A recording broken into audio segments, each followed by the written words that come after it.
Hey guys, it's Fletch with the Big Sky Tactical Channel. Wanted to talk to you today a little bit about reloading and picking up brass. As a lot of you guys are probably aware, if you're prepping or starting to prep, that if you don't have a way to protect the stuff that you're storing up, there's not much sense in having it if you can't protect it, because someone is just going to come take it from you. And unfortunately, there are people out there that their sole plan is to save guns and bullets, and they think they're going to come take your stuff from you. So that being said, I wanted to talk to you about reloading. But anyways, like I was saying, there's plenty of people out there that think that all they need to do is collect guns and ammo, and they're going to go out and take what they need. I don't know about you, but yeah, my stance on that is, well, you're only going to last so long doing that, because sooner or later you're going to come across someone like me that has plenty of food, but also has plenty of guns and ammo as well, and not going to take kindly to you thinking that you're going to appropriate what I bought with my money and discipline myself and have the foreknowledge to put back. So having said that, a lot of the things that I like to focus on my channel, just because of the stage of life that we're in right now, doesn't necessarily mean that that's what we're always going to talk about on the Big Sky Tactical Channel, but low cost, high value things, low investment. And so reloading is definitely one of those things where you can make shooting halfway affordable. Unfortunately, the cost of gunpowder and brass and bullets and primers, everything is just going up. It's going to continue to. Some of the major manufacturers have just announced that they're going to have 15 to 20% increases in pretty much everything that they do.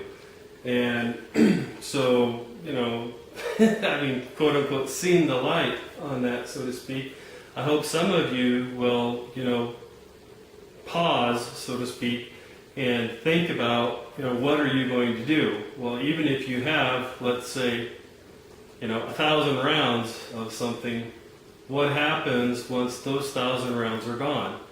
Do you have a way to either, one, buy more ammunition, two, make more ammunition, or three, are you just going to have to go without?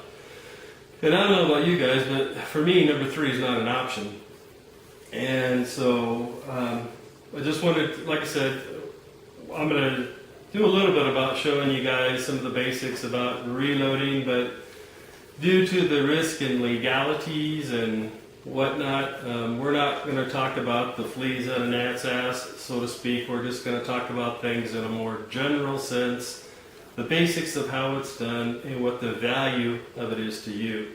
And one of the first things along that line, one of the first things I wanted to talk to you about is picking up brass.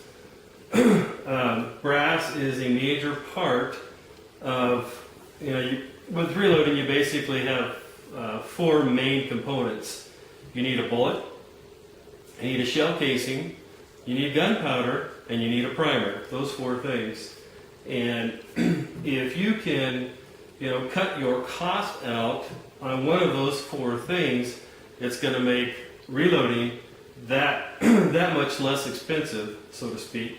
And so I just wanted to show you guys, just let's see, I'd say last fall for maybe a month or two, and then just a couple of weeks during the spring, because up here north of Montana it's still pretty cold. Not a lot of people out to the range yet, but all this brass here that I have is all brass that I've picked up at the range. And guys, I know that some of your ranges, especially if you go to an indoor range, they have an automatic system that picks it all up, and you get in trouble for wanting to pick it up, yada yada yada. That's not what I'm talking about. What I'm talking about is for those of you that have the capability to pick up your own brass, or your own range will allow you to pick up the brass. I know that we're at my range, as long as you're polite and respectful and safe, of the other people that are out there shooting, they don't care. They just as soon have you out there picking up the brass. So, so far I've probably got about 15 pounds of 45 brass,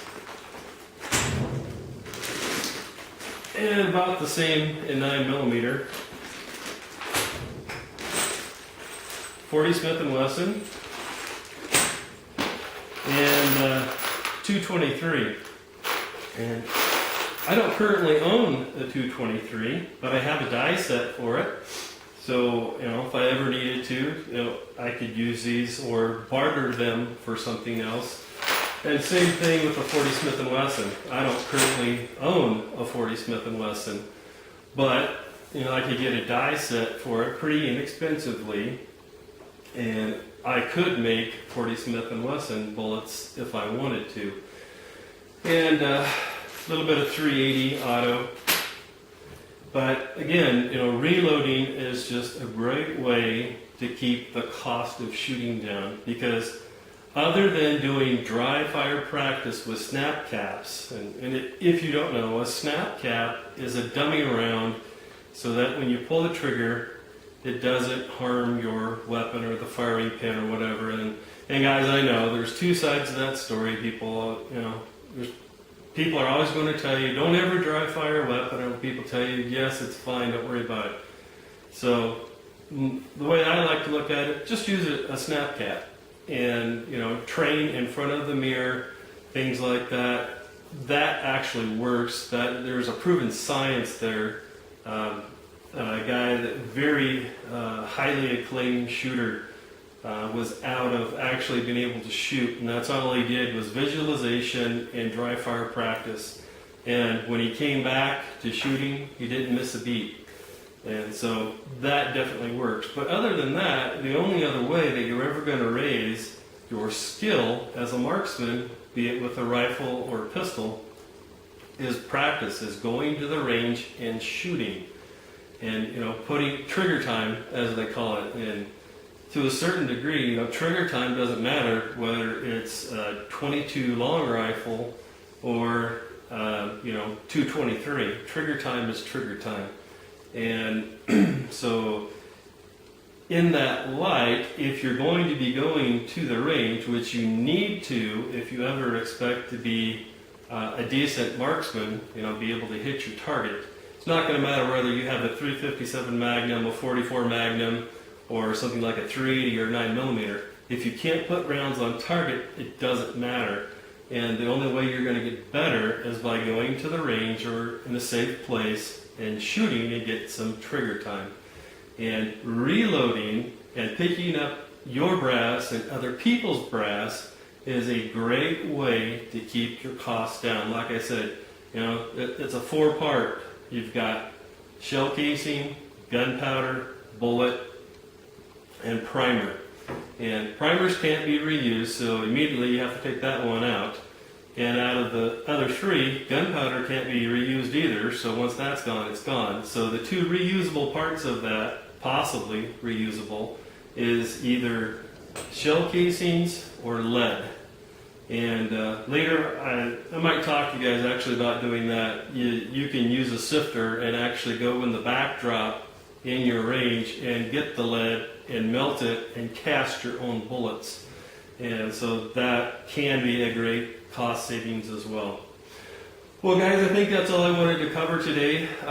Like I said, just the basics. And you can see, I've got two rock chucker single stage presses here. I don't have a lot of money invested in equipment, but it gets the job done. And if you're new to reloading, I definitely wouldn't recommend going out and getting, a $1,000 progressive system. These rock chuckers and especially Lee presses are quite inexpensive, considering, compared to $1,000 for a progressive. And if you don't know what that means, what progressive is, it means that every time you pull the handle, like here, every time you pull that, you're producing 1 round. So it is a lot faster. However, setting up those progressive machines is very tricky, and if you have no reloading experience, I definitely would recommend that you start out with a progressive. I'd start out with something inexpensive like a Lee press. And I'll just tell you right now that snobbery in the gun community runs far and wide. And there's going to be people out there, if you tell them you have a Lee press, they're going to, snicker and, make left-handed comments, so to speak, about having a Lee press. But guys, it's a great way to learn what you're doing and to learn the process. So I think that's it for today, guys. Thanks for joining me. I appreciate it. And we'll have more on reloading coming soon. Thanks. Appreciate it. God bless.